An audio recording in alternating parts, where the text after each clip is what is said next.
Hello competitors, आप सब कैसे हैं? आई होप आप लोग सब ठीक होंगे। तो आज है 31 जनवरी 2026। तो आज के द हिंदू न्यूज़पेपर में क्या है हमारे एग्जाम के लिए इम्पोर्टेंट्स, तो वो हम पहले देखेंगे। उससे बढ़ने से पहले आपका स्वागत है हमारे चैनल वेब्स एकेडमी पे, और हमारा टेलीग्राम चैनल है वेब्स एकेडमी 24। तो पहला मुद्दा हम लोग देखते हैं। एक रिक्वेस्ट है आपसे कि जो भी मैं पीछे करवाया हूँ आपको द हिंदू, प्लीज आप लोग देखिएगा, क्योंकि कंटिन्यू जब तक आप नहीं रहिएगा तब तक आपको बहुत सारी जो आपके एग्जाम के लिए बहुत जो बेनिफिट होने वाले हैं वो आपको कहीं ना कहीं आपका बेनिफिट छूट सकती है। ठीक है, देखिए, एक मुद्दा जो है ना, आप अगर ध्यान से आप अगर ध्यान देते हैं मुद्दे पे, तो आगे वाले आने वाले जो भी मुद्दे रहते हैं वो कहीं ना कहीं कनेक्ट रहते हैं। ठीक है, तो आज ऐसा मुद्दा है जो मैं आपको जहाँ पे मैं पढ़ाऊँगा, वहाँ पे आपको मैं समझाऊँगा कि देखिए कैसे पहले भी आप पढ़े हैं, लेकिन उसी मुद्दे से रिलेटेड आज की भी न्यूज़ आया है। ठीक है? तो ये आप याद रखिएगा कि आप अगर कंटिन्यू हैं, तो बहुत अच्छी बात है, और जो नए लर्नर हैं, तो प्लीज़ आप लोग बने रहिए। कहीं से भी शुरुआत कर सकते हैं, तो यहाँ से शुरुआत किए हैं, तो आप लोग बने रहिएगा। ठीक है? जो डेली आते हैं। ठीक है?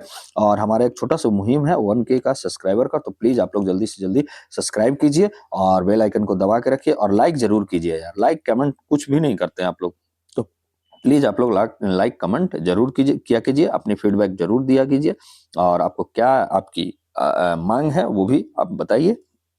और हमारा जो टेलीग्राम चैनल है ना, उससे आप जरूर जुड़ जाइए। ठीक है, तो चलते हैं बिना कुछ देर किए हुए पहला मुद्दा पे। देखिए, पहला मुद्दा जो है हमारा, फर्स्ट ये पेज पर ही है, पहला पेज पे ही है द हिंदू का, कि menstrual health in school is in integral to right to life. कौन बोला है? सुप्रीम कोर्ट का निर्देश है। ठीक है, क्या कहा है कि सुप्रीम कोर्ट ने हाल ही में ऐतिहासिक निर्णय में ये घोषित किया है कि जो मासिक धर्म स्वास्थ्य है, मतलब जो मेंस्ट्रुअल हेल्थ होता है, जो आपका फीमेल का यानी लड़कियों का, महिलाओं का, और मासिक धर्म स्वच्छता प्रबंधन यानी मेंस्ट्रुअल हाइजीन मैनेजमेंट, जिसको शॉर्ट फॉर्म में MHM कहा गया है, तक पहुंच संविधान के अनुच्छेद आपका आर्टिकल जो है 21 के अंतर्गत जीवन और गरिमा के मौलिक अधिकारों का अभिन्न अंग बताया। देखिए, हमारे लिए इम्पोर्टेंट इसलिए ये हो जाता है, एक तो आपका मौलिक अधिकारों से जोड़ा है इसको, क्योंकि ये मौलिक अधिकार का अभिन्न अंग अंग बता दिया गया है। ठीक है, तो जैसे हमारे मौलिक अधिकार कितने हैं? 6 हैं। ठीक है, अभी 6 हैं। ठीक है, 7 था, लेकिन एक आपका जो संपत्ति का अधिकार है उसको आपका लीगल राइट दिया गया। ठीक है, मौलिक अधिकार से हटाकर 300 आर्टिकल 300A में किया गया है। तो आपको ज्यादा जानकारी आपको इसका लेना है, तो प्लीज आप जाके हमारे पॉलिटी का MCQ पढ़े।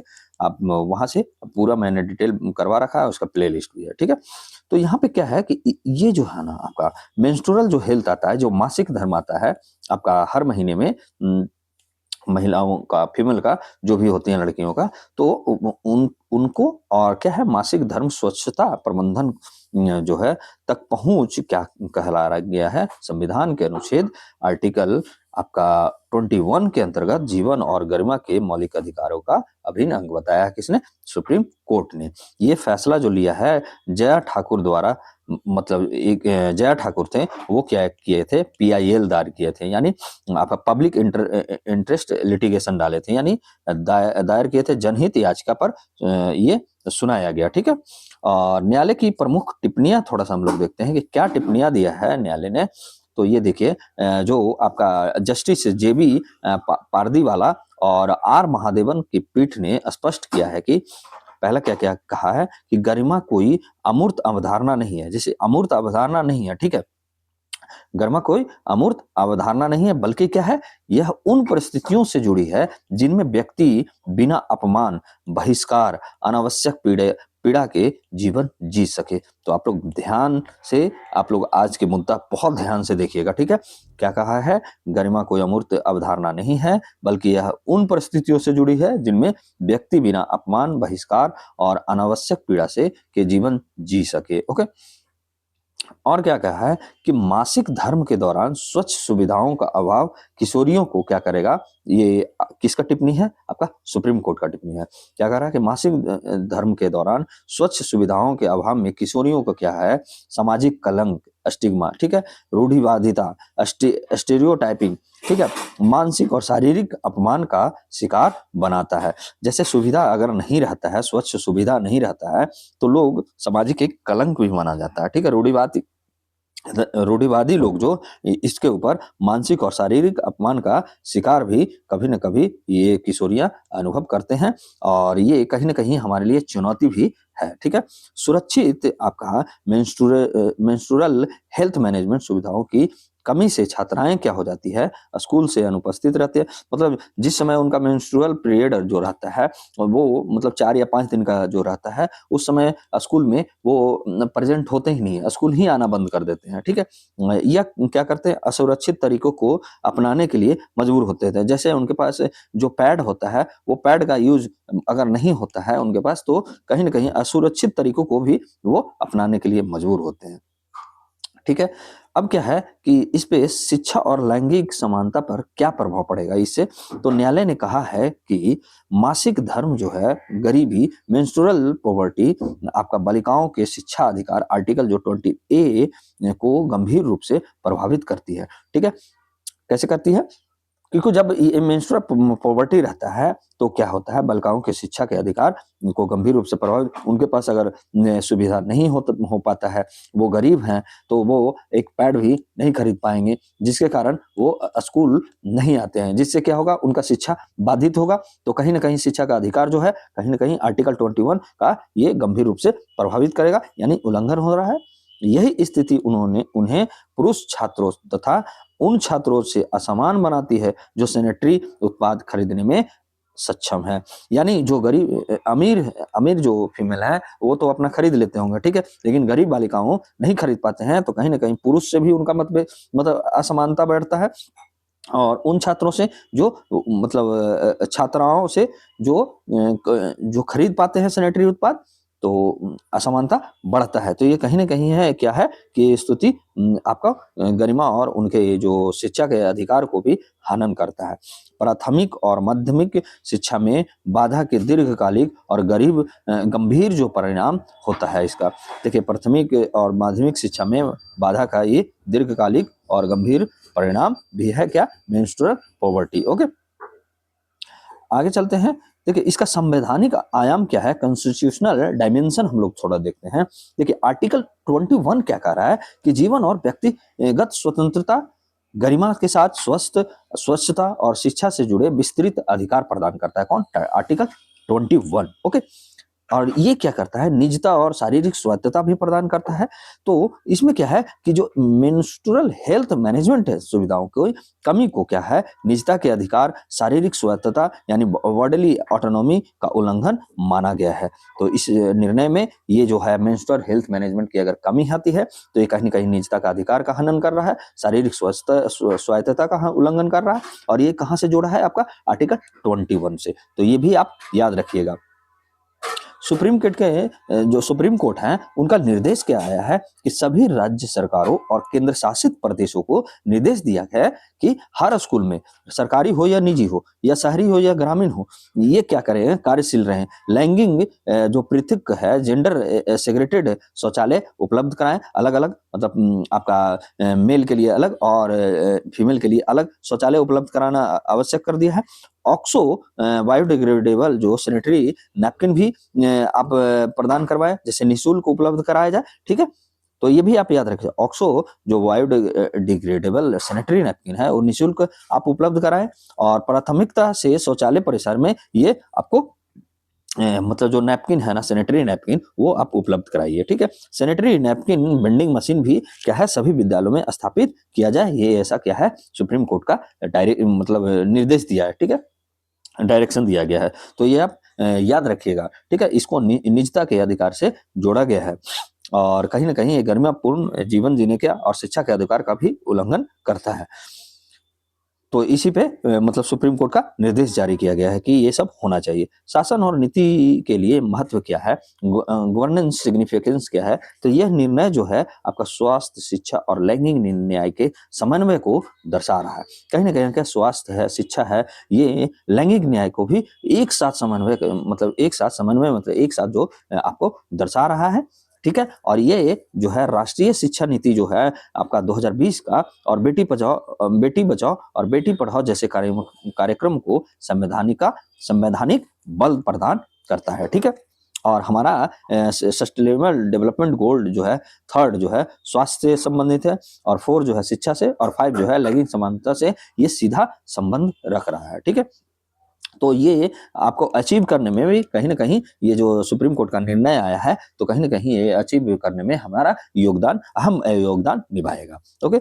इस पे देखते हैं सोशल इम्पैक्ट क्या पड़ता है। देखिए, लैंगिक समानता को बढ़ावा से क्या होता है, मासिक धर्म को मौलिक अधिकार से जोड़ने से इसे निजी या शर्म की विषय वस्तु से निकलकर अधिकार आधारित मुद्दा बनाया गया। देखिए, पहले क्या था ना कि इसे निजी या शर्म की विषय वस्तु माना जाता है। मतलब कोई फीमेल जब होता है तो वो बहुत ज्यादा मतलब इनको निजी समझते हैं या वो शर्माते हैं। ये क्या हो गया है कि अब इनका जो ये मुद्दा जो बन गया है, विषय जो टॉपिक बन गया है, क्या अधिकार आधारित मुद्दा बन गया है। ये आपको मौलिक अधिकार दिया गया है। ठीक है। मौलिक अधिकार से जोड़ा गया है, तो कहीं ना कहीं ये शर्म से बाहर निकलकर ये अधिकार का आधारित मुद्दा बनाया गया है। ठीक है। तो ये भी आप ध्यान रखिएगा। लड़कियों को शिक्षा में समान अवसर प्राप्त होंगे इससे। ठीक है।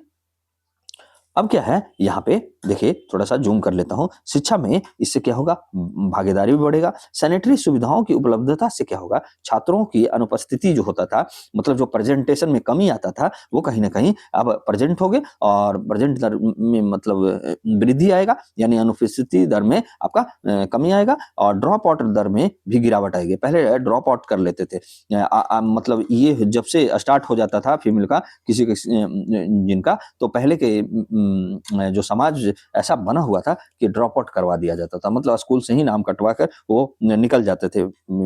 तो इससे क्या हुआ, मानव पूंजी पूंजी को अब क्या मिलेगा, विकास को बल मिलेगा, मानव पूंजी विकास को अब बल मिलेगा।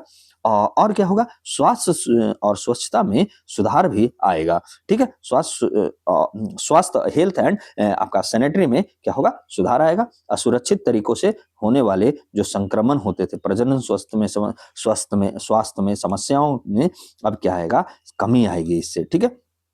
और एक चीज और होगा, आपका सामाजिक कलंक और रूढ़ियों में कमी आएगा। संस्थागत स्तर पर व्यवस्था होने से क्या होगा कि मासिक धर्म से जुड़ी जो चुप्पी और शर्म इससे टूटेगी, क्योंकि हर जगह जब अवेलेबल होगा, बचपन से ही आपको इस चीज का नॉलेज होगा, तो आप शर्माइएगा नहीं। ठीक है। कोई भी शर्माएगा नहीं, और इससे क्या होगा कि जो चुप्पी पहले हो रहता था या शर्म रहता था, वो कहीं ना कहीं टूटेगा।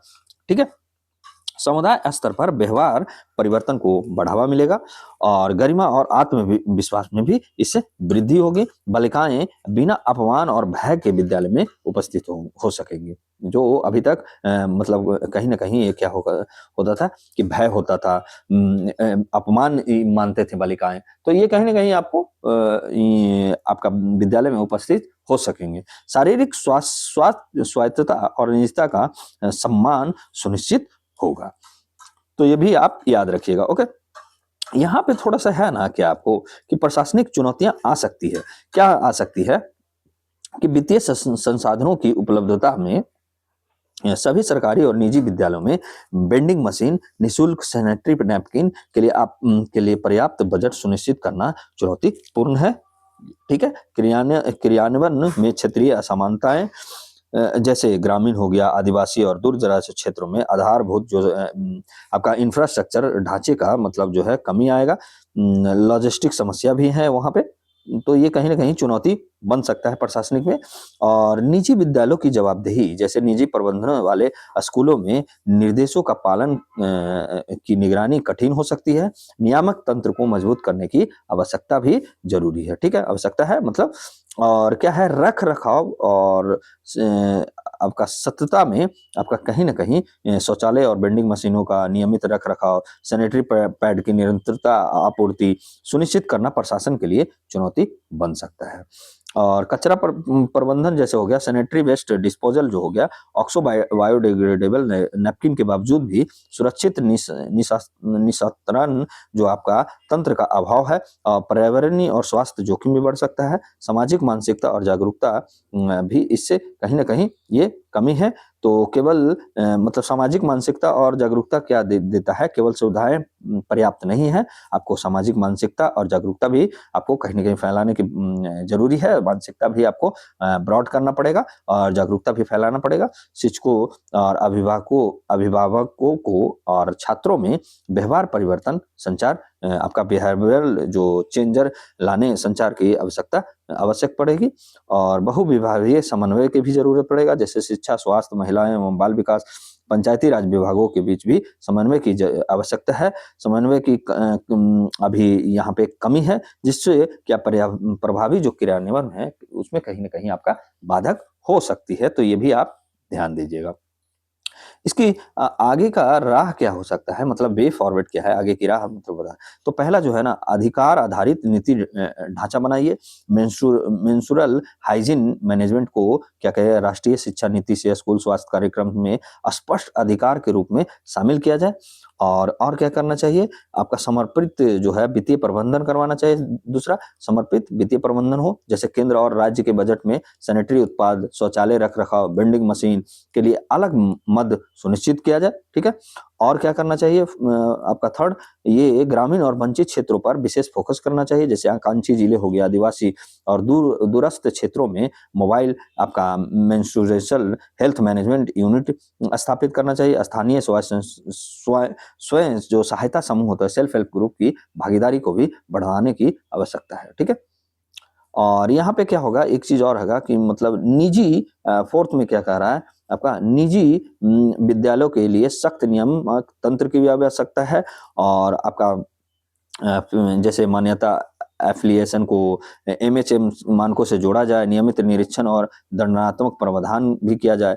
देखिए फिफ्थ क्या है कि रख-रखाव और सतत आपूर्ति तंत्र को क्या करना है, स्कूल प्रबंधन समितियों को निगरानी की जिम्मेदारी दिया जाए और प्राइवेट पब्लिक पार्टनरशिप मॉडल के माध्यम से निरंतर सप्लाई भी किया जा सके, ठीक है? सिक्स्थ क्या कह रहा है आपका कि सुरक्षित और पर्यावरण अनुकूलन निस्तारण भी हो सके, वैज्ञानिक कचरा प्रबंधन प्रणाली, लो कार्बन, रीयूजेबल और कंपोस्टेबल जो है विकल्पों को बढ़ावा देने की आवश्यकता है, ठीक है? आपका सिक्स समाधान क्या है, व्यवहार और परिवर्तन में परिवर्तन आना चाहिए और जागरूकता भी बढ़ाने की जरूरत है। जैसे आपका छात्रों, शिक्षक और अभिभावकों के लिए मासिक धर्म शिक्षा और संवेदनशीलता में आपका प्रशिक्षण दिया जाए, लड़कों को भी संवाद में शामिल किया जाए, ठीक है? और सेवंथ क्या है कि डिजिटल निगरानी और सामाजिक ऑडिट किया जाए और आपका आठवां क्या है, आपका कि बहुविभागीय समन्वय के भी जरूरी है। मतलब शिक्षा हो गया, स्वास्थ्य हो गया, आपका वोमेन आपका महिला राष्ट्रीय मतलब आयोग जो हो गया, विकास आयोग, महिला बाल विकास आयोग और पंचायती राज विभागों के बीच संस्थागत समन्वय तंत्र करने की आवश्यकता है। इस पे आपके लिए मैं एमसीक्यू रखा हूँ। देखिए एमसीक्यू रखने से क्या हो रहा है आपका कि जो भी आप पीछे जो पढ़ रहा है ना, वो आपका कहीं न कहीं इससे क्या होगा कि आपको फिर से एक बार रिवाइज़ होगा और किस तरीके से क्वेश्चंस बन सकते हैं वो आपको पता चलेगा। तो आप जब शॉर्ट्स नोट्स जब बनाइएगा, तो उसमें क्या होगा ना कि आपको यही सब चीज़ों का सबसे ज़्यादा शॉर्ट नोट्स में ये आपको शामिल करना होगा, जिससे आपका प्रीलिम्स का जो एमसीक्यू है वो आपको मतलब आपको आसानी से कहीं बन सके। और इतना मुद्दा पढ़ाने का मतलब ये होता है कि जब आप मेंस दोगे तो वहाँ पे आपको इस तरीके वन लाइनर नहीं आता है। मेंस में आपको मुद्दा होना ही चाहिए। यही कारण है कि मैं आपके लिए इतना जो है कंटेंट लाता हूँ, ताकि आप मेंस भी आपका तैयारी जो है शुरुआत से ही मेंस का, ऐसा कहीं नहीं होता है कि प्री अलग होता है मेंस अलग होता है। ये तो क्या सिस्टम लाया गया है ना, ये मतलब कोचिंगों के द्वारा ऐसा लाया गया कि प्री अलग है मेंस अलग है। देखिए बड़े-बड़े संस्थानों में प्री मेंस एक साथ होता है, ठीक है? तो ये आप याद रखिएगा, मेंस का तैयारी से ही आपका प्री का भी होता है।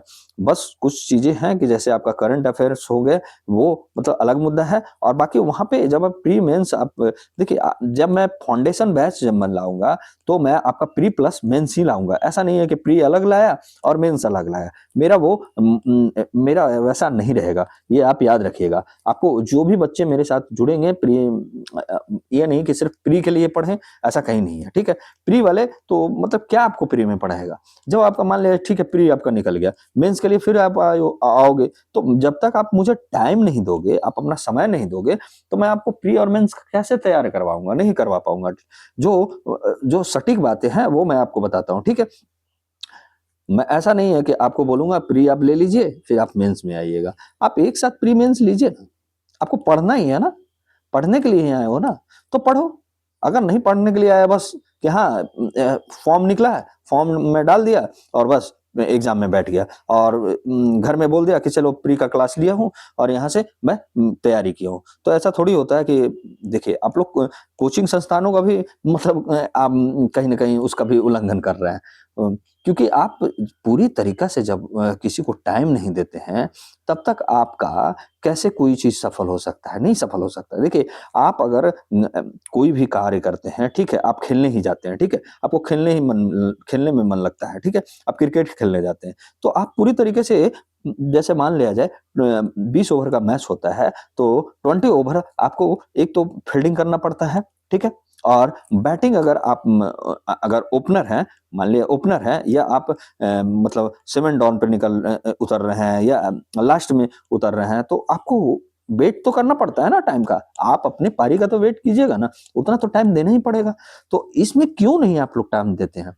टाइम जब तक नहीं दीजिएगा, प्रॉपर टाइम दीजिए। ऐसा नहीं कि जेपीएससी का फॉर्म निकला अभी तो चलिए उठाइए झोला और चलिए कोचिंग चलते हैं, पकड़ लेते हैं। ऐसा कभी नहीं होता है दोस्त, कभी नहीं होगा। ये आप नोट कर लीजिए कि आप 2 दिन में आप कोई आईएएस बनिए, 1 महीना में कोई आप बीडीओ बनिए, सीओ बनिए, एसडीएम बनिए, ऐसा नहीं होता है। आपको उसके पीछे टाइम देना पड़ता है।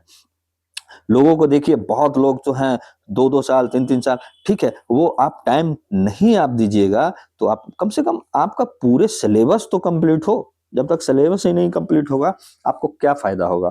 मुझे नहीं लगता है कि कोई फायदा होने वाला है। और मैं भी क्या आपको घोल के थोड़ी पिला सकता हूँ, कोई भी घोल के नहीं पिला सकता है। चाय थोड़ी है कि जब बनाया और चीनी डाला, दूध डाला, हो गया, पी लीजिए, ऐसा नहीं होता है, ठीक है। तो आप लोग ध्यान दीजिएगा, मेरे साथ टाइम दीजिएगा। आप जिस दिन मेरे साथ टाइम देना स्टार्ट कीजिएगा ना, उसके बाद बोलिएगा 7 महीना 8 महीना 9 महीना जितने दिन का कोर्स रहेगा, वो कोर्स के बाद आप मिलिएगा, आप में एक अलग चमक रहेगी, ये मेरी गारंटी है। आप पहले से अगर जीरो रहेंगे तो कम से कम भी तो मेरा गारंटी है आप 60% उस समय से कहीं ना कहीं आपके अधिक ज्ञान अर्जित कर पाएंगे सिर्फ क्लास से, ये मेरा गारंटी है, ठीक है। जो भी हमारे और भी जो टीचर रहेंगे, वो भी आपको मतलब 60% आपका नॉलेज बढ़ाने में योगदान जरूर अपनाएंगे, और बाकी जो 40% है वो अगर आप साथ साथ करते जाते हैं, तो आपका जैसे देखते होंगे कि फर्स्ट अटेम्प्ट में आपका या सेकंड अटेम्प्ट में आपका कोई यूपीएससी क्वालिफाई कर गया,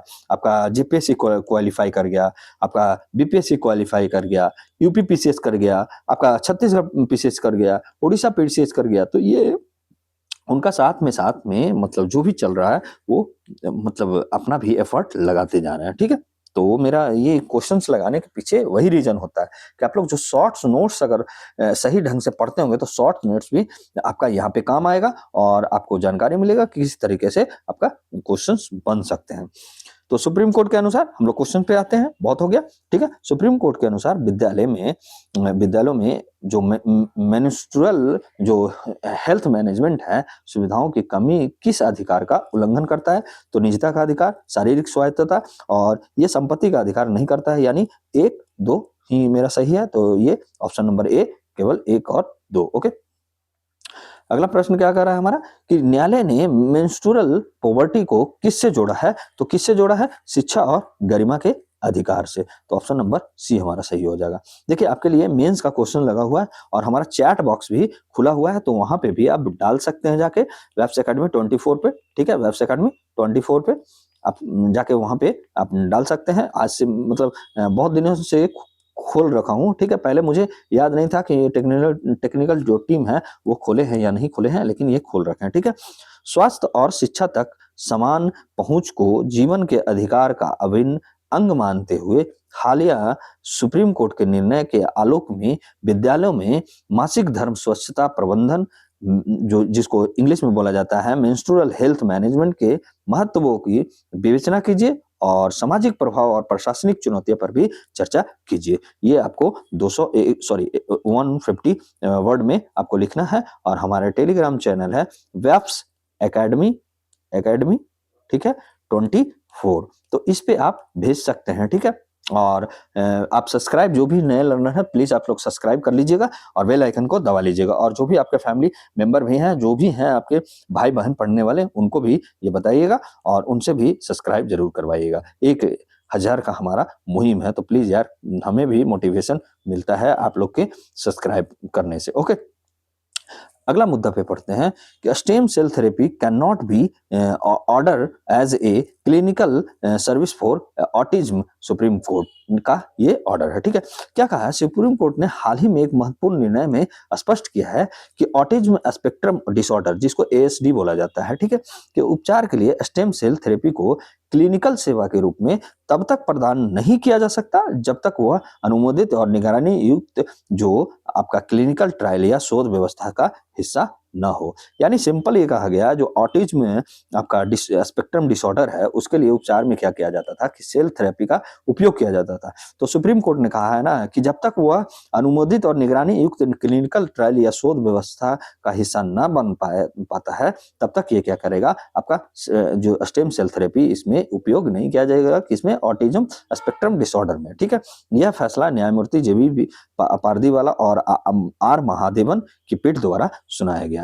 क्या होता है ऑटिज्म स्पेक्ट्रम डिसऑर्डर, ठीक है, एएसडी क्या है, तो ये हम लोग थोड़ा सा पहले जानते हैं। ऑटिज्म स्पेक्ट्रम डिसऑर्डर एक न्यूरो डेवलपमेंट विकार है। मतलब आपका क्या है कि मतलब जो तंत्रिका विकास का विकार है, जो मुख्यतः क्या होता है, सामाजिक संपर्क यानी सोशल इंटरेक्शन, संचार यानी कम्युनिकेशन, व्यवहार यानी बिहेवियर को प्रभावित करता है। इसे स्पेक्ट्रम इसलिए कहा जाता है क्योंकि इसके लक्षण और गंभीरता व्यक्ति व्यक्ति में भिन्न होती है, प्रति व्यक्ति, हर व्यक्ति में अलग अलग होती है, तो इसलिए इसको स्पेक्ट्रम कहा जाता है, ठीक है। तो ये भी आप याद रखिएगा। इसका विशेषता क्या है एएसडी का, मतलब जो ऑटिज्म स्पेक्ट्रम डिसऑर्डर की, तो सामाजिक व्यवहार में कठिनाई आता है। जैसे क्या होगा, पहला जो है सामाजिक व्यवहार में कठिनाई आता है, जैसे आंखों में संपर्क में कमी आती है, भावनाओं को समझने या व्यक्त करने में कठिनाई होती है। दूसरा क्या होता है, संचार संबंधी समस्या आता है, बोलने में देरी होता है या अभाव होता है। और क्या होता है, सीमित शब्दावली या दोहराव, रिपीटेटिव स्पीच हो जाता है, ठीक है। और क्या होता है, थर्ड क्या होता है आपका, दोहराव पूर्ण व्यवहार हो जाता है, एक ही गतिविधियों को बार बार करता है, ठीक है। दिनचर्या में बदलाव से असहजता होता है। संवेदनशीलता क्या होता है, तेज आवाज होगा, रोशनी या स्पर्श के प्रति असमान प्रतिक्रिया आती है, ठीक है। तो ये कहीं ना कहीं आपका विशेषता है। और इसका जो कारण है एडीएस का, एएसडी का, सॉरी, ऑटिज्म स्पेक्ट्रम डिसऑर्डर के कारण आनुवंशिक यानी जेनेटिक कारक है, प्रमुख भूमिका ये निभाता है। मस्तिष्क विकास में असामान्यता है, ठीक है। और पर्यावरणीय कारक जैसे गर्भावस्था के दौरान आपका संक्रमण आदि, ये कहीं ना कहीं कारण बनता है ऑटिज्म स्पेक्ट्रम डिसऑर्डर का। ओके, टीके जैसे वैक्सीन ऑटिज्म के बीच कोई वैज्ञानिक संबंध नहीं है। ऐसा नहीं आप सोचिएगा कि जो वैक्सीन लगाया जाता है और जो ऑटिज्म होता है उसके बीच कोई संबंध है, तो वैज्ञानिक संबंध नहीं है, ठीक है। तो ये भी आप याद रखिएगा। और क्या है कि इसका निदान जो है, आपका डायग्नोसिस जो है, आपका आमतौर पर 2 से 3 वर्ष की आयु में पहचान करवाना होता है। कोई एकल लैब टेस्ट इसके लिए नहीं है, व्यवहार आधारित आकलन किया जाता है, ठीक है। तो ये भी आप याद रखिएगा। और इसका उपचार जो है ना, अभी तक उपचार, इसका इलाज संभव नहीं है, एएसडी का कोई इलाज नहीं है, लेकिन प्रारंभिक हस्तक्षेप से जीवन जो है गुणवत्ता में सुधार संभव है। और प्रभावी उपाय क्या होता है, बिहेवियरियल जो थेरेपी होता है उसको अपनाया जाता है, स्पीच थेरेपी को अपनाया जाता है, ऑक्यूपेशनल थेरेपी को अपनाया जाता है, स्पेशल एजुकेशन सपोर्ट किया जाता है, पेरेंट आपका काउंसलिंग किया जा सकता है, ठीक है। यहाँ पे जो स्टेम सेल थेरेपी है या चमत्कारी इलाज वैज्ञानिक रूप से सिद्ध नहीं है, तो सुप्रीम कोर्ट के द्वारा ये स्पष्ट किया गया है। जब तक शोध या अनुमति नहीं हो, अनुमोदित नहीं किया गया हो, तब तक इसका इस्तेमाल नहीं किया जाएगा। किसको? स्टेम सेल थेरेपी को। भारत में स्थिति क्या है? अनुमानित जो 1% बच्चे एएसटी से प्रभावित हैं। जागरूकता और प्रशिक्षित पेशेवरों की कमी हो जाती है और ग्रामीण क्षेत्रों में पहचान और समर्थन कमजोर है। ठीक है, सरकारी पहले क्या चलाई गई है? तो आरपीडब्ल्यूडी एक्ट जो है 2016 ऑटिज्म को बेंचमार्क डिसेबिलिटी के रूप में मान्यता प्रदान किया गया है और समग्र शिक्षा अभियान जो समावेशी शिक्षा के लिए चलाया गया है और नेशनल ट्रस्ट एक्ट 1999 का देखभाल और पुनर्वास की ये संबंधित है। ठीक है, तो ये पहल चलाया गया है। अब यहाँ पे थोड़ा सा देखते हैं स्टेम सेल थेरेपी के बारे में आया है। तो पहले स्टेम सेल थेरेपी देखिए, मेरा मुद्दा रहता है ना इसकी, मेरा जो मानना है आपका कि जो भी आया ना तो आपको यहीं से आपको कहीं ना कहीं जो आपका जो तैयारी है ना पूरे तरीके से किसी चीज के बारे में निचोड़ आप जान लीजिए। मेरा जो पढ़ाने का तरीका है ऐसा ही है। जिसको अच्छा लग रहा है तो प्लीज आप लोग लाइक कीजिएगा, ठीक है, और आप शेयर भी कीजिएगा। मेरा ऐसा ही पढ़ाने का तरीका है। अगर आपको इस तरीके से मतलब आपको नहीं फायदा हो रहा है तो आप जरूर हमें बताइएगा। देखिए, मेरा मानना है ना कि अगर इस तरीके से आप पढ़िएगा ना, एक एक वर्ड, एक एक आप टॉपिक पे आप उसको पूरी तरीके से आप जब तक निचोड़ोगे नहीं तब तक आपको समझ में नहीं आएगा। जैसे आपको क्या आया कि ऑटिज्म में आपका स्टेम सेल थेरेपी जो होता है उसको प्रतिबंधित किया, कौन किया? आपका सुप्रीम कोर्ट ने किया। तो सुप्रीम कोर्ट को ऐसे भी हम लोग जानते हैं कि सुप्रीम कोर्ट कहाँ है? नई दिल्ली में है, अवस्थित है। ठीक है, वो पॉलिटी का मुद्दा है जो आपको बहुत लोग जानते होंगे। ठीक है, और यहाँ पे क्या है ना, मुद्दा हमारा साइंस से रिलेटेड है। तो पहले ऑटिज्म डिसऑर्डर जाने, ठीक है, ऑटिज्म जो स्पेक्ट्रम डिसऑर्डर क्या होता है उसके बारे में जान लिए। अब यहाँ पे मेरा जानने का क्या है कि स्टेम सेल थेरेपी क्या होता है, तो वो हम जान रहे हैं। ठीक है, तो स्टेम सेल थेरेपी जैसे क्या हुआ कि दोनों मुद्दा यहाँ से कंप्लीट हो जाएगा। जो आपका साइंस एंड टेक से रिलेटेड है, तो ये दोनों मुद्दा आपका साइंस एंड टेक रिलेटेड जो मुद्दा है वो आपका यहाँ से कंप्लीट हो जाएगा। और मेरा मानना है कि ऐसे ही पढ़ने में आपको ज्यादा से ज्यादा आपको एक दूसरे से कड़ी आप जोड़ते जाइएगा। ठीक है, तो आपको कहीं से भी दिक्कत नहीं होगा। तो अब यहाँ पे थोड़ा सा हम लोग देखते हैं स्टेम सेल थेरेपी क्या होता है। तो स्टेम सेल थेरेपी एक ऐसी चिकित्सा प्रक्रिया है जिसमें स्टेम कोशिका, जो ऐसी कोशिका, जो स्टेम कोशिका किसको कहा जा रहा है कि ऐसी कोशिका जो स्वयं को नवीनकृत कर सकती है और विभिन्न प्रकार की कोशिकाओं में विकसित हो सकती है का उपयोग जो होता है। मतलब क्या हुआ? स्टेम थोल।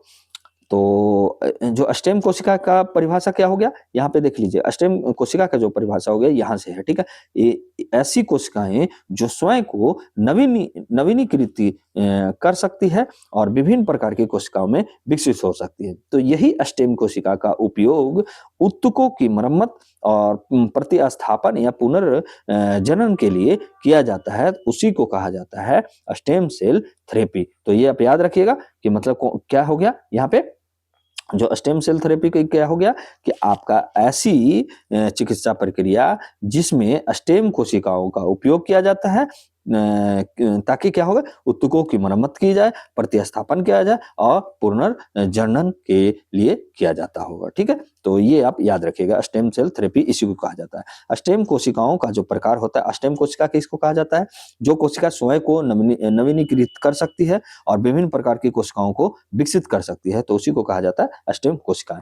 और स्टेम कोशिकाओं के प्रकार क्या होते हैं? जो भ्रूणीय स्टेम कोशिकाएं, एम्ब्रियोनिक स्टेम सेल, बहु पोटेंट जो होता है आपका, नैतिक और कानूनी विवाद होता है इसके लिए। बेशक सोमैटिक स्टेम कोशिका एक होता है। ठीक है, पहला क्या हो गया? भ्रूणीय स्टेम कोशिका। दूसरा हो गया आपका बेशक जिसको सोमैटिक स्टेम कोशिका कहा जाता है, यानी अडल्ट स्टेम सेल, जो क्या होता है? अस्थि मज्जा, रक्त, वसा, ऊतक सीमित विभेदन क्षमता होता है इसका। ठीक है, थर्ड क्या होता है आपका प्रेरित प्लूरिपोटेंट स्टेम सेल। ठीक है, ये क्या करता है? बेशक कोशिकाओं से विकसित होता है। ठीक है, थर्ड आपका हो गया। अब यहाँ पे आपका क्या हो गया? आपका ये क्या करता है? नैतिक विवाद को कम करता है। तो ये भी आप याद रखिएगा। इसमें जो वर्तमान स्वीकृति चिकित्सा उपयोग क्या है, तो ये भी स्टेम सेल थेरेपी के बारे में जान लीजिए। वैज्ञानिक रूप से प्रमाणित जो उपयोग सीमित है इसका स्टेम सेल थेरेपी।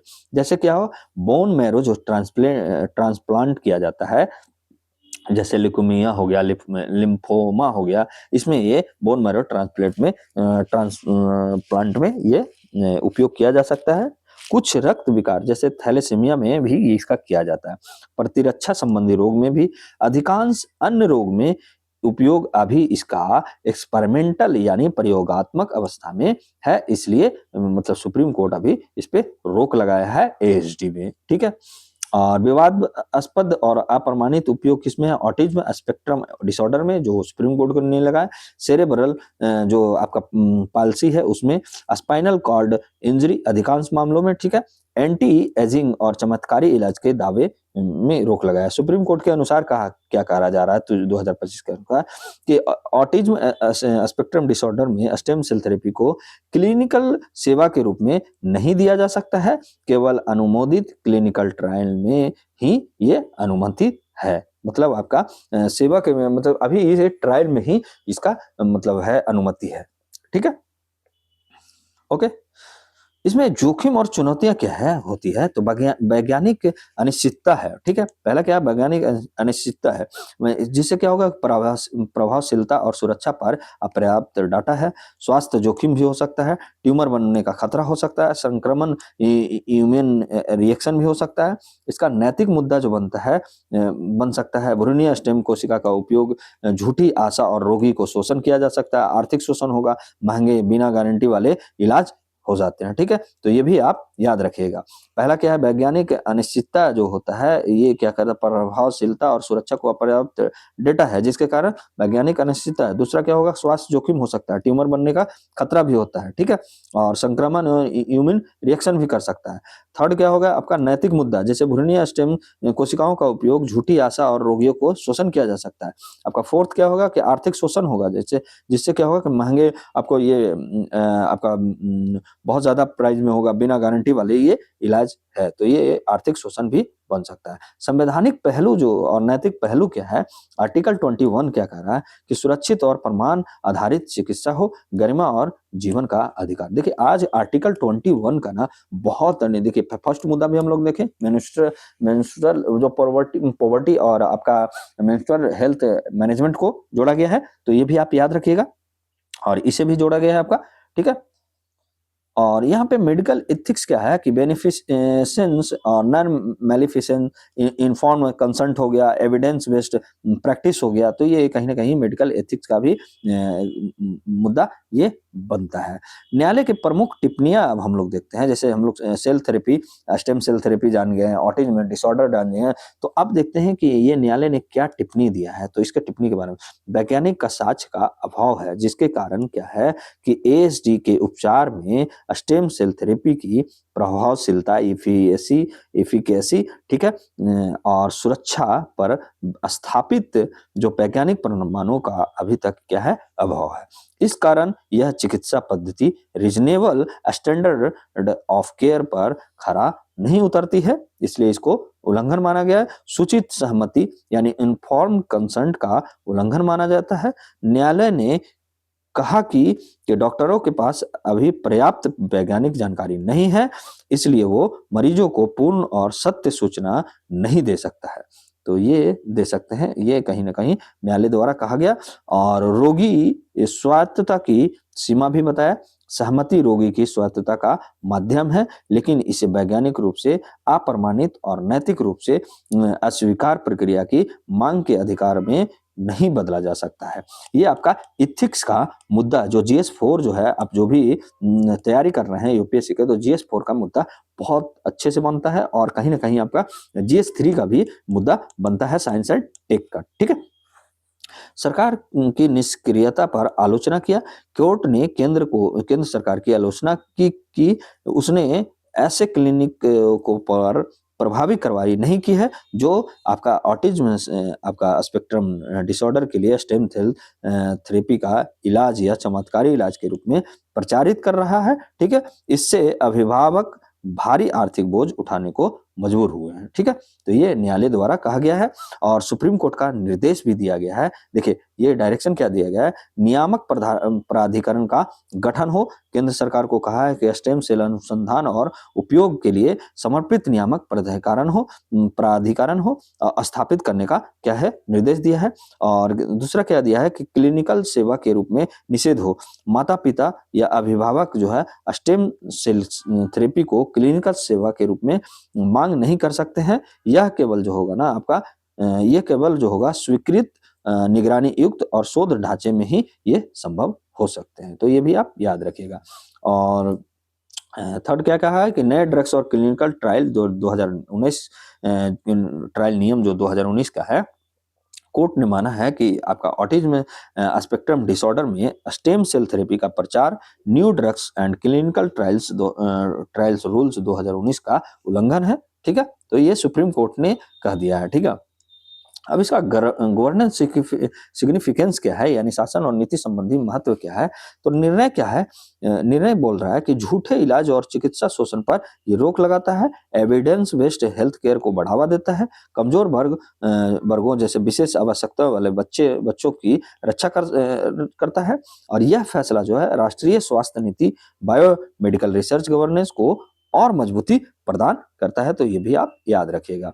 अब यहाँ पे आपके लिए देखिए एमसीक्यू फिर से लगाया गया है। स्टेम सेल थेरेपी के संबंध में निम्नलिखित कथनों पर विचार कीजिए। पहला क्या कथन कह रहा है कि स्टेम कोशिकाएं स्वयं को नवीनकृत कर सकती है। तो ये सही है हमारा। सभी रोगों के इलाज में इनका उपयोग वैज्ञानिक रूप से सिद्ध है। तो ऐसा नहीं है। दूसरा हमारा गलत हो गया। भारत में अधिकांश स्टेम सेल थेरेपी प्रयोगात्मक अवस्था में है। तो ये हमारा कहीं ना कहीं सही है। तो 1 और 3 जिसमें है वो सही हो जाएगा, यानी ऑप्शन नंबर बी केवल 1 और 3। ठीक है, अगला प्रश्न क्या कह रहा है कि ऑटिज्म स्पेक्ट्रम डिसऑर्डर के संदर्भ में निम्नलिखित कथनों पर विचार कीजिए। पहला क्या है कथन, क्या एक न्यूरो डेवलपमेंट डिसऑर्डर है। तो ये सही है हमारा। इसका मुख्य प्रभाव सामाजिक व्यवहार और संचार पर पड़ता है। तो ये भी सही है हमारा। इसका पूर्ण इलाज उपलब्ध है। तो ऐसा नहीं है। तो केवल 1 और 2 यानी ऑप्शन नंबर ए हो जाएगा। केवल 1 और 2 हमारा सही है। और अगला जो हमारा देखिए इसके ऊपर लगाने के पीछे रीजन है ना कि ये आपको पूरी तरीका से जो भी स्टेम सेल ऑटिज्म डिसऑर्डर आपका new drugs and clinical trials rules 2019 के बारे में पूरी जानकारी आपको प्राप्त हो जाए, किस तरीके से एमसीक्यू बन सकता है, तो वो भी आप देख सकते हो। ठीक है, new drugs and clinical trials rules 2019 का मुख्य उद्देश्य क्या है। तो ये क्या है, क्लिनिकल ट्रायल और नई दवाओं के लिए नियामक ढांचा प्रदान करना। ऑप्शन नंबर बी हो जाएगा। और अगला क्वेश्चन जो कर रहा है कि new drugs and clinical trials rule 2019 को किस अधिनियम के अंतर्गत अधिसूचित किया गया था। तो ये ड्रग्स एंड कॉस्मेटिक्स एक्ट आपका 1940 को, तो यानी ऑप्शन नंबर सी हो जाएगा। ठीक है, तो आप लोग ध्यान दीजिएगा आप। ओके, देखिए अगला मुद्दा जो है, देखिए हम लोग UIDAI जो के बारे में यानी आधार के बारे में अभी पिछले 2 दिन पहले ही द हिंदू में पढ़े हैं। तो ये देखिए बार बार ये आधार के बारे में आ रहा है। तो ये हमारे लिए बहुत बड़ा मुद्दा ये बन सकता है। आपके एग्जामों में यहाँ से क्वेश्चन आपको पूछे ही जाएंगे, इसी तरीके से पूछे जाते हैं। ठीक है, तो ध्यान दीजिएगा यूपीएससी वाले और जेपीएससी वाले बीपीएससी वाले, तो इस तरीके का जो भी मुद्दा आता है ना तो आपको बनता ही बनता है। क्या कह रहा है कि UIDAI launches new Aadhaar app for secure age verification. देखिए UIDAI ने एक नया आधार ऐप लॉन्च किया है। ठीक है, जिससे क्या होगा कि देखिए क्या यहाँ पे बोल रहा है, भारतीय विशिष्ट पहचान प्राधिकरण जिसको बोला जाता है आपका यूनिक आइडेंटिफिकेशन जो होता है आपका, जो भारतीय विशिष्ट पहचान प्राधिकरण ने क्या किया है, एक नया आधार ऐप लॉन्च किया है, जिसके माध्यम से क्या होगा, डिजिटल व्यक्तिगत डेटा संरक्षण अधिनियम 2023 जो DPD मतलब आपका डिजिटल आपका पर्सनल डेटा प्रोटेक्शन एक्ट 2023 के तहत आयु सत्यापन एज वेरिफिकेशन किया जा सके, वह भी कोई अतिरिक्त व्यक्ति डाटा के साझा के बिना।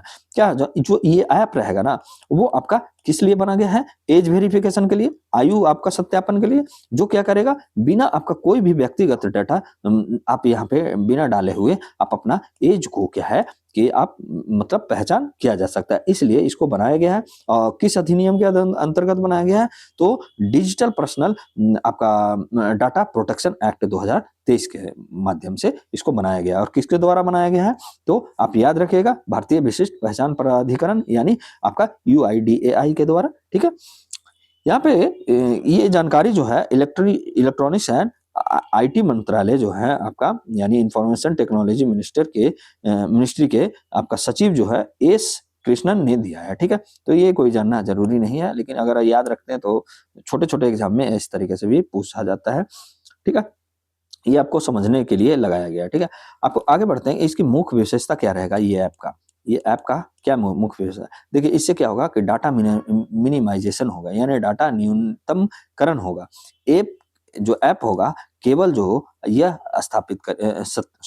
सत्यापित करेगा कि व्यक्ति किसी निर्धारित आयु सीमा से ऊपर है या नहीं। ठीक है, नाम, पता, आधार संख्या आदि साझा नहीं करना होगा। ठीक है, और ये आपका डाटा जो आपका digital personal data protection act के अनुरूप है। यह व्यवस्था क्या है कि आपका निजता संरक्षण, ठीक है, आपका उद्देश्य सीमित डाटा उपयोग के सिद्धांतों के ये क्या है, अनुरूप है। ठीक है, अब क्या होगा कि ऑनलाइन प्लेटफॉर्म पर उपयोग, सोशल मीडिया, गेमिंग और डिजिटल प्लेटफॉर्म क्या है, आयु अनुपयुक्त एज इन अप्रोप्रिएट सामग्री तक पहुंच सीमित कर सकेंगे, और बच्चों की ऑनलाइन सुरक्षा को भी ये बल प्रदान करेगा।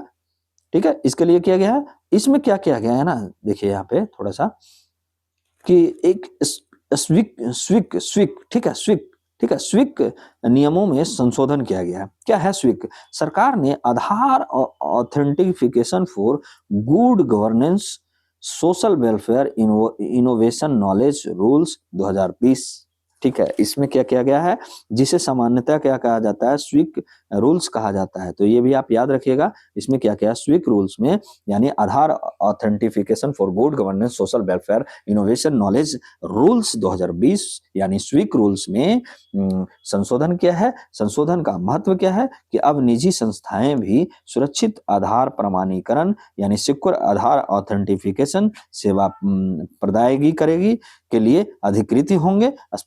यह पहले यह सुविधा मुख्यतः सरकारी सेवाओं तक सीमित था, अब ये प्राइवेट जो आपका निजी संस्थान भी होंगे वो भी आप ये कर सकते हैं। ठीक है, इस ऐप के द्वारा। ओके, और संवैधानिक और विधिक आयाम क्या होगा कि निजता का अधिकार जो आर्टिकल 21, देखिए जस्टिस के S Puttaswamy versus union of India 2017 का एक मामला आया था जिसमें निजता को मौलिक अधिकार घोषित किया गया था। नया आधार ऐप जो क्या करेगा, आनुपातिक यानी प्रोपोर्शनलिटी न्यूनतम हस्तक्षेप के सिद्धांत को और मजबूती प्रदान करेगा। और digital personal data protection act 2023 बच्चों के डाटा के लिए अतिरिक्त सुरक्षा, आयु सत्यापन की आवश्यकता और UIDAI जो है का ऐप इस कानूनी दायित्व को तकनीकी समाधान प्रदान करता है। ठीक है, शासन और नीति संबंधी जो महत्व है, गवर्नेंस सिग्निफिकेंस क्या है, तो ये हम लोग देख लेते हैं। ठीक है, डिजिटल गवर्नेंस में विश्वास बढ़ेगा। ठीक है, सुरक्षित और गोपनीय पहचान प्रणाली होगा, नागरिकों को डिजिटल सेवाओं पर भरोसा और भी बढ़ेगा। दूसरा क्या है, बच्चों की ऑनलाइन सुरक्षा होगी, जैसे अश्लील, हिंसक, हानिकारक सामग्री तक पहुंच सीमित होगी, और साइबर सुरक्षा और बाल संरक्षण का समन्वय भी हो सकेगा। थर्ड क्या होगा हमारा, निजी क्षेत्र की भागीदारी भी बढ़ेगा, जैसे फिनटेक हो गया, एडटेक हो गया, सोशल मीडिया प्लेटफॉर्म हो गया। ये सब क्या होगा कि कानूनी रूप से मान्य आयु जो सत्यापन कर सकेंगे अब आधार ऑथेंटिफिकेशन ऐप से। ठीक है, इसमें चुनौतियां भी है। ठीक है, क्या है चुनौती, ये भी हम लोग थोड़ा सा देख लेते हैं। देखिए, निजी संस्थाओं द्वारा डेटा दुरुपयोग की आशंका है, तो ये आशंका बनी है। डिजिटल साक्षरता और तकनीकी पहुंच की असमानता भी है, क्योंकि हर कोई डिजिटल साक्षर नहीं है और टेक्नोलॉजी तक पहुंच भी कहीं ना कहीं सीमित है। असमानता इसमें नजर आती है। मजबूत निगरानी और ऑडिट तंत्र की आवश्यकता भी पड़ेगी, जो ये चुनौती बनता है। अब यहाँ पे देखिए आधार क्या है, तो आधार भारत सरकार की 12 अंकों की विशिष्ट पहचान संख्या है, जो प्रत्येक निवासी को जैविक यानी बायोमेट्रिक मीन्स क्या होता है, जैविक और जनसांख्यिकी मतलब डेमोग्राफिक डेटा के आधार पर दी जाती है। और ये कौन प्रदान करता है? आपका unique identification authority of India यानी UIDAI। इसकी स्थापना कब हुआ था? 2009 में। और इसको वैधानिक दर्जा कब मिला था? आपका आधार एक्ट 2016 से। और ये कौन सा मंत्रालय में काम करता है, के तहत काम करता है? तो मेटी के तहत यानी ministry of electronics and information technology के अंतर्गत। ओके, तो ये भी आप याद रखिएगा। आधार में जो शामिल डाटा होता है, क्या-क्या होता है? देखिए डेटा क्या-क्या शामिल होता है? नाम होता है, जन्म तिथि होता है, पता होता है, लिंग होता है, फिंगरप्रिंट होता है, आइरिस स्कैन होता है, फोटो होता है। और क्या नहीं शामिल होता है, इस पे जोड़ दीजिएगा। जाति, धर्म, बैंक विवरण, स्वास्थ्य रिकॉर्ड, ये सब जारी मतलब इसमें शामिल नहीं होता है। आधार का उद्देश्य क्या है? तो पहचान की एकरूपता और लीकेज जो फ्री सब्सिडी जो वितरण करना, डुप्लीकेशन और फर्जी लाभार्थियों पर रोक लगाना और डिजिटल गवर्नेंस को बढ़ावा देना इसका उद्देश्य है। किसका? आधार का। आधार से जुड़ी कानूनी ढांचा क्या है? तो आधार एक्ट 2016, आधार ऑथेंटिफिकेशन आपका रेगुलेशन है, ठीक है। स्विक रूल्स 2020 जिसमें अभी संशोधनकारी ये ऐप बनाया गया, और गुड गवर्नेंस हेतु आधार प्रमाणीकरण के लिए, और डिजिटल पर्सनल जो डाटा प्रोटेक्शन एक्ट जो है 2023 जो डाटा संरक्षण करता है। आधार के लाभ क्या होगा? इससे क्या होगा ना, पारदर्शिता और दक्षता में बढ़ावा होगा और फर्जी लाभार्थियों में कमी आएगी, वित्तीय समावेशन को भी बढ़ावा मिलेगा। अब यहाँ पे आपके लिए एमसीक्यू रखा गया, ठीक है।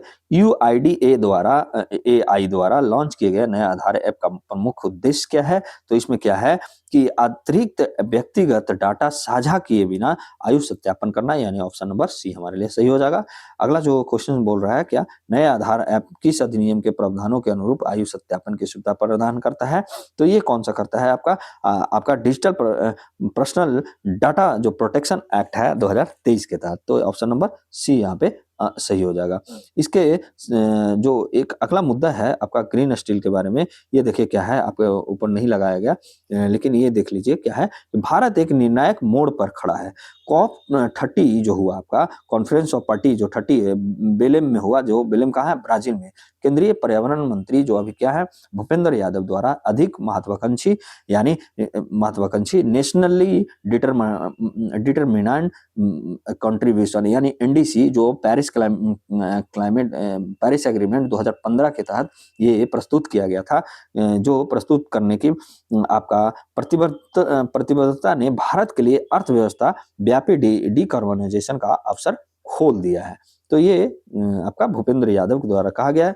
इस प्रक्रिया में इस्पात, देखिए यहाँ पे क्या बात है ना, ग्रीन स्टील के बारे में बात किया गया है।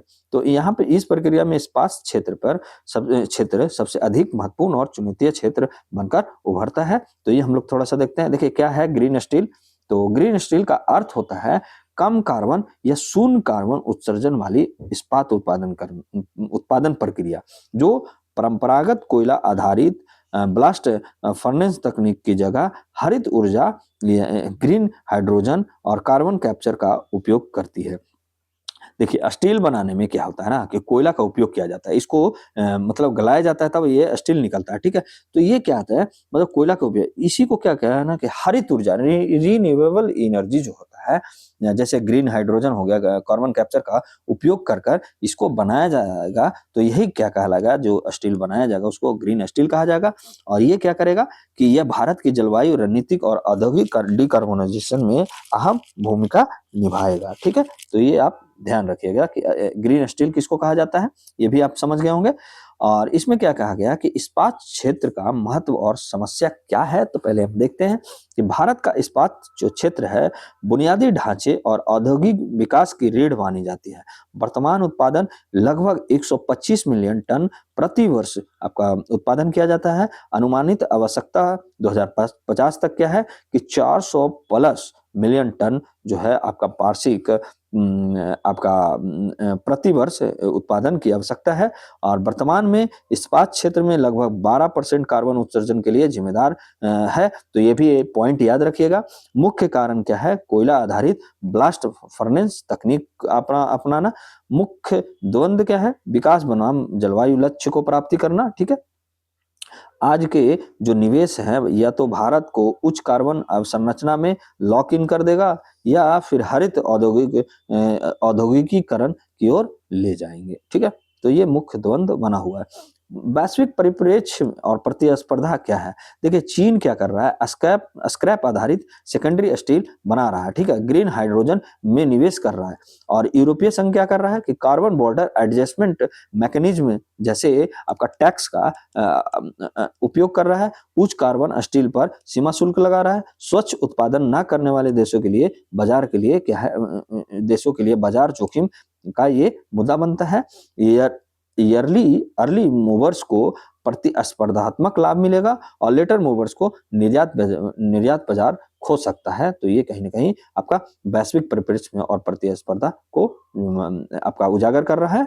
और क्या क्या है, भारत में उद्योग की पहल क्या है, टाटा स्टील द्वारा किया गया ब्लास्ट फर्नेस में हाइड्रोजन इंजेक्शन, ठीक है, रीन्यूएबल पीपीए और कार्बन कैप्चर प्रयोग, जेएसडब्ल्यू स्टील हो गया, जेएसपीएल ग्रीन हाइड्रोजन एकीकरण हो गया, सेल जो फर्नेस आधुनिकीकरण कर रहा है, कम कार्बन मार्गों की खोज कर रहा है। हालांकि अधिकांश पहले अभी भी पायलट स्तर पर ही है, ये सब कर रहा है। जैसे टाटा स्टील क्या कर रहा है, ब्लास्ट फर्नेस में हाइड्रोजन इंजेक्शन कर रहा है, रिन्यूएबल पीपी कार्बन कैप्चर का प्रयोग कर रहा है। अब जेएसडब्ल्यू स्टील जो है आपका ग्रीन हाइड्रोजन एकीकरण कर रहा है, सेल क्या कर रहा है, फर्नेस आधुनिकीकरण पर काम कर रहा है, कम कार्बन मार्गों की खोज कर रहा है। लेकिन अभी भी जो ये पहले है ये पायलट स्तर पर है। आवश्यकता है कि demo plant full scale near zero technology को अपनाए। ठीक है, अब नीतिगत जो प्रगति है, आपका पॉलिसी प्रोग्रेस क्या है कि भारत ने दिशा तो तय किया है लेकिन गति अभी भी क्या है, अपर्याप्त है। और सकारात्मक कदम क्या है कि ग्रीन स्टील रोडमैप 2024 जारी किया गया है, ग्रीन स्टील टैक्सोनॉमी 2024 जारी किया गया। ऐसा करने वाला पहला देश भारत बना है। नेशनल ग्रीन हाइड्रोजन मिशन आपका चलाया गया है, जो कार्बन क्रेडिट ट्रेडिंग स्कीम भी लॉन्च किया गया है। ठीक है, लगभग आपका 253 स्टील इकाइयों को के लिए उत्सर्जन तीव्र लक्ष्य बनाया गया है। ठीक है, नीतिगत अंतर क्या है, गैप क्या है, कोयला आधारित तकनीक से निवेश हटाने हेतु ठोस वित्तीय प्रोत्साहन का अभी भी अभाव है। भारत अब भी नई उच्च कार्बन ब्लास्ट फर्नेस क्षमता जोड़ने का जोखिम उठा रहा है। आपका यहाँ पे हरित इस्पात की प्रमुख चुनौतियां क्या क्या है, तो ग्रीन हाइड्रोजन की सीमित उपलब्धता, उच्च लागत है इसका, उद्योग हेतु समर्पित नवीकरणीय ऊर्जा की कमी है, असंगठित और सीमित स्क्रैप मार्केट भी है, प्राकृतिक गैस जैसे ट्रांजिशन फ्यूल के रूप में अस्थिर उपलब्धता हमारे पास बनी हुई है। और कार्बन कैप्चर हेतु क्या है कि प्राकृतिक कार्बन सिंक का अभी भी क्या है, अभाव है। ग्रीन स्टील परियोजना के लिए क्या है कि लंबी अवधि का सस्ता वित्त जो नहीं मिल पाता है। ठीक है, एमएसएमई इस्पात इकाइयों की क्या है, तकनीकी और वित्तीय क्षमता है, कार्बन का पुनः कौशल विकास ये करते हैं। ठीक है, वे फॉरवर्ड हमारा क्या हो सकता है, देखिए वे फॉरवर्ड जो हमारा होगा आपका क्या है कि स्पष्ट कार्बन लक्ष्य बनाना चाहिए, अल्प मध्यम और दीर्घकालिक उत्सर्जन लक्ष्य बनाए, कार्बन मूल्य निर्धारण कीजिए। ठीक है, कार्बन प्राइसिंग कीजिए, जिससे क्या होगा कि यूरोपीय यूनियन अनुभव जो है आपका ये लीजिए कि $90 से आपका 100 प्रति टन कार्बन डाइऑक्साइड पर टेक्नोलॉजी व्यवहार अपनाया जाए और पब्लिक प्रोक्यूरमेंट पॉलिसी अपनाए, सरकारी खरीद में ग्रीन स्टील को प्राथमिकता दिया जाए। ठीक है, जिससे क्या होगा कि ग्रीन स्टील बनाया जाने लगेगा। ठीक है, पब्लिक प्रोक्योरमेंट प्लासेस सरकारी खरीद में ग्रीन स्टील को प्राथमिकता दी जाए और ग्रीन स्टील हब बनाने की आवश्यकता है। ठीक है, साझा अवसंरचना जो हो गया, हाइड्रोजन हो गया, CO2 पाइपलाइंस हो गया, ट्रांजिशनल जो फ्यूल के रूप में प्राकृतिक गैस का उपयोग करना चाहिए। ठीक है, प्राथमिकता क्षेत्र घोषित किया जाए इसको और वित्तीय समर्थन दिया जाए, विशेषकर छोटे और मध्यम उत्पादों के लिए ये वित्तीय समर्थन दिया जाए और सर्टिफिकेशन और लेबलिंग जैसे ग्रीन स्टील टैक्सोनॉमी का व्यापक प्रसार किया जा सके। ठीक है, अब यहाँ पे हमारे लिए क्या है कि आपके लिए क्या है कि क्वेश्चंस लगाए गए हैं। ठीक है, तो क्या क्वेश्चंस लगाए गए हैं कि निम्नलिखित में कौन सा यूरोपियन यूनियन का तंत्र ग्रीन स्टील को बढ़ावा देने के लिए है, तो ये कौन सा है, कार्बन बॉर्डर एडजस्टमेंट मैकेनिज्म, इस पे क्या है कि CO2 पर ये टैक्स लगता है, जो भी कार्बन से उत्सर्जन किया हुआ वस्तु पर वो टैक्स ज्यादा लगता है, टैरिफ लगाता है, ठीक है। भारत में ग्रीन स्टील टैक्सोनॉमी कब लॉन्च हुआ था? तो दिसंबर 2024 में। मैं आपको बार बार इस पे जोर दे रहा था। और देखिए अगला जो क्वेश्चन है उस पर मैं व्यापक रूप से आपको जोर दिया हूं, ठीक है। भारत में स्टील क्षेत्र का वर्तमान कार्बन उत्सर्जन लगभग कितना है? तो इस तरीके का क्वेश्चन भी पूछ सकता है। ऑप्शन नंबर बी हमारा सही होगा, 12%, ठीक है। अब यहाँ पे आपके लिए मेंस का क्वेश्चंस लगाए गए हैं। तो मेंस का जो क्वेश्चंस लगाए गए हैं आपके लिए क्या है कि discuss the significance of green steel for India's climate goal and industrial competitiveness, what policy measure are required to accelerate the transitions. क्या है? हिंदी में मैं पढ़ देता हूं। भारत के जलवायु लक्ष्यों और औद्योगिक प्रतिस्पर्धा के संदर्भ में ग्रीन स्टील का महत्व पर चर्चा कीजिए और इस संक्रमण को तेज करने के लिए कौन सी नीतिगत उपाय आवश्यक है, ठीक है। तो ये आप 250 शब्दों में लिख सकते हैं, ठीक है, या आपको 150 वर्ड में लिखकर हमारे वेब्स एकेडमी 24 जो टेलीग्राम चैनल है वहां पे आप सबमिट कर सकते हैं। आपको फीडबैक दिया जाएगा और हमारा वेब्स एकेडमी को आप सब्सक्राइब कीजिए और बेल आइकन को दबा के रखिए और शेयर कीजिए, ठीक है। एक एक 1K का हमारा मुहिम है, तो प्लीज आप लोग शेयर कीजिएगा और सब्सक्राइब कीजिएगा, हमें भी मोटिवेशन मिलता है। और आज का क्लास कैसा लगा, आज बस इतना ही। तो हमारे कमेंट बॉक्स में, आप वीडियो के कमेंट बॉक्स में जरूर आप कमेंट करके बता सकते हैं, ठीक है। तो आज के लिए बस इतना ही। धन्यवाद। जय हिंद, जय भारत।